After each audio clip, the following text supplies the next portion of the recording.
आता इथे जे आंदोलन चालू आहे, आता ह्याच्या पुढे तुमचं याच्या पुढे काय पाऊल असेल?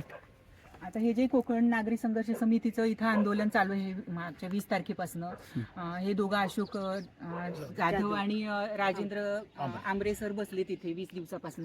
हा.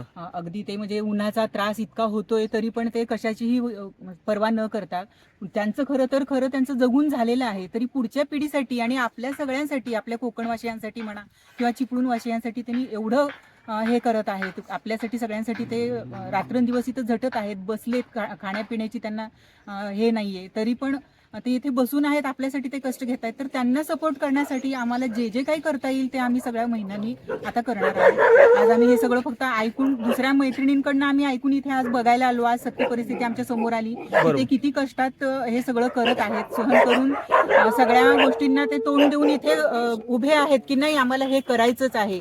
आज ही कंपनी बंद व्हायलाच पाहिजे. हे जे विष इथे कालवलं चाललंय आपल्या कोकणामध्ये, हे बंद झालं पाहिजे.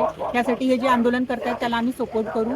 आमच्या ह्याच्यानी महिलांना आम्ही सगळ्या आमच्या आजूबाजूच्या सगळ्या महिलांना त्यांना आम्ही जागरूक करू आणि प्रत्येकांच्या घरी जाऊन ह्याचे काय काय साईड इफेक्ट आहेत, ह्या कंपनीत काय काय चालू आहे, आता सध्या कुठले कुठले विषारी घटक तयार होत आहेत आणि त्यांचा काय काय परिणाम आहे, हे सगळं आम्ही आजूबाजूच्या बायकांना सांगू आणि जिथं जमेल तिथे चर्चा करू, ग्रुप डिस्कशन्स करू आणि मग सगळ्या बायकांना एकत्र करून एक तारीख ठरवू आणि एक मोठी रॅली काढू. अशी रॅली काढू की ह्या कोकणात आधी कधी झाली नाही नसेल, इतकी मोठी रॅली काढू आणि ही दुसऱ्या दिवशी बंदच झाली पाहिजे कंपनी.